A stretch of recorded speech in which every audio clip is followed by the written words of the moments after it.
ہر subject کے اندر نا 3 قسم کی فکر بن جاتی ہے.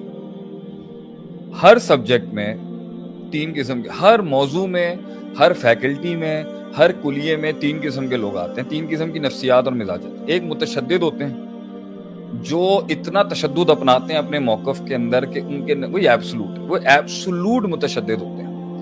ایک وہ ہوتے ہیں جو ایبسولوٹ متساہل ہو جاتے ہیں, ہر چیز میں انہوں نے جو ہے نا آسانی اور نرمی کے نام کے اوپر کمپرومائز کرنا. اور ایک متوسط ہوتے ہیں. تو متساہل, متشدد, متوسط طبقہ وہ ہوتا ہے جو وسطی ہوتا ہے, جو بیچ کا ہوتا ہے.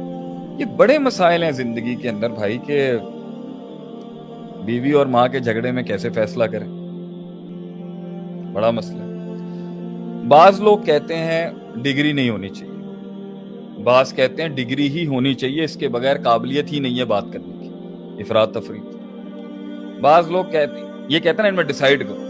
میں مطلب علم بھی ضروری ہے, تجربہ بھی ضروری ہے. تجربہ بغیر علم کے پیش کیا جائے گا تو بہت ہی عجیب بد تہذیب لگے گا, اور علم بغیر تجربے کے پیش کیا جائے گا تو وہ بہت ان پروفیشنل لگے گا. وہاں پہ پتہ چل رہا ہوگا کہ کاغذی باتیں, اس کا حقیقت سے کوئی لینا دینا نہیں. یہ افراط تفریط کھڑی ہوتی ہے. جو لوگ کیپٹلزم کا رد کرنے جاتے ہیں وہ کمیونسٹ بن جاتے ہیں.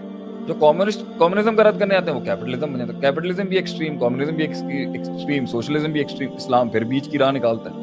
نہ ٹوٹلی گلا گھونٹ دیتا ہے عوام کا, نہ ٹوٹل جو ہے اس کو اتنا کیپیسیٹیٹ کر دیتا ہے کہ وہ جو چاہے اپنی مرضی سے کر لے. یہ زندگی کا سارا فلسفہ. ابن قیم کی ایک کتاب ہے رحمہ اللہ علیہ کی, مدارج السالکین, اس میں بڑا لکھا ہے انہوں نے اس کو. ایک بندہ تقدیر کے اوپر گیا, اس نے اللہ کی تقدیر ہی رد کر دیا. دوسرے نے کہہ دیا انسان خود اپنی تقدیر لکھ لیتا ہے. پھر افراط تفریط.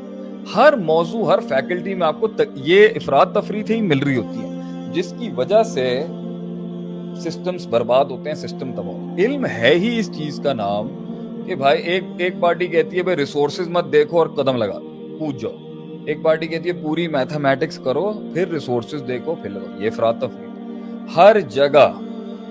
ہر جگہ نیوٹرالٹی ہی بچاتی ہے. ہر جگہ یہی چیز بچا رہی ہوتی ہے کہ بھائی بیچ میں رہ کے دونوں موقف کو سبجیکٹیولی دیکھا جاتا ہے. ایبسولوٹ نیچر کو سامنے رکھ کے اس کی سبجیکٹیوٹی میں دیکھا جاتا ہے کہ یہاں ایبسولوٹ ہوگا اور یہاں تھوڑا ہلکا رکھا جائے گا.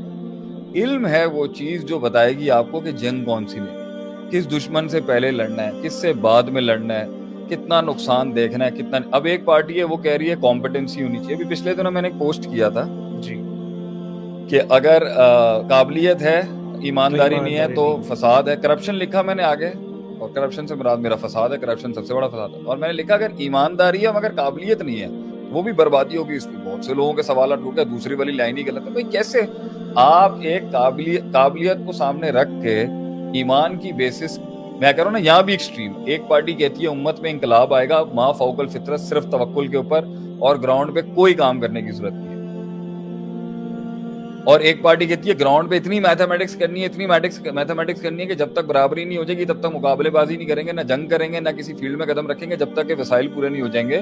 اس لیے وہ کہتے ہیں توکل بھاڑ میں جائے. نعوذ باللہ. ایکسٹریمز. ہر ایک پارٹی کہتی ہے سائنس کی کوئی اوقات ہی نہیں ہے, ایک پارٹی کہتی ہے بھائی طب میں ہی بیٹھے رہو, وہ طب میں ہے, ایلوپیتھی کی. تو یہ ہر جگہ کل حزب بما لدیہم فرحون. اس سب سے نکلنے کے لیے آپ صلی اللہ علیہ وسلم نے کیا حل دیا تھا؟ فلولا نفر من کل فرقۃ منہم طائفہ. تم سب کے سب لڑنے جگہ نہیں نکل جانا جہاد کرنے. کیوں نہیں سوسائٹی کا ہر طائفہ, ہر سیگمنٹ میں سے ایک ایسا گروہ تیار ہو لیتفقہوا فی الدین, جو دین کی اس ان ڈیپتھ انالیسس کو سمجھے جس سے وہ فقہ الواقعہ اور ہونے والے وقوعے کی ادراک صحیح کر سکے کہ مسئلہ یہ ہے. اب آپ دیکھیں اس میں you want to add something. نہیں آپ وہ یاد نہیں ہے حضرت عمر اعلام الموقعین میں امام ابن قیم رحم اللہ علیہ فقہ کے باب میں اس کو لے کے آئے ہیں, فقہ سمجھاتے ہوئے کہ حضرت عمر کے دور کے اندر ایک مسئلہ ہو گیا کہ ساسان جب فتح ہوا تو جو لوگ کسی علاقے کو فتح کرتے تھے تو غنیمت کا مال 1/5 کو چھوڑ کے 4/5 ان کے پاس ہوتا تھا, جو مغنمین تھے میرے خیال سے. صحیح. خمس کو چھوڑ, خمس جو تھا وہ اللہ رسول کو دے کے 20% لے لیا وہ وہاں, اور 80% جو ہے وہ وہی کنزیوم کرتے تھے جنہوں نے علاقہ کانکر کیا. حضرت عمر رضی اللہ عنہ نے کہا کہ بھائی مجھے یہ پیسے چاہیے, میں چاہتا ہوں یہ بیت المال میں ٹریجری میں جمع ہو. صحیح. تو اس کے اوپر اعتراض آ گیا اور وہ قرآن کی ڈائریکٹ آیت پڑھ دی, نص تھی وہ بلکہ. تو بھائی حضرت یہ کیس چلا گیا علماء کے پاس وہاں پر, تو 9 رکنی بینچ بٹھایا گیا جس میں 5 اوس کے تھے یا 4 خزرج کے تھے یا 5 خزرج کے تھے یا 4 اوس کے تھے.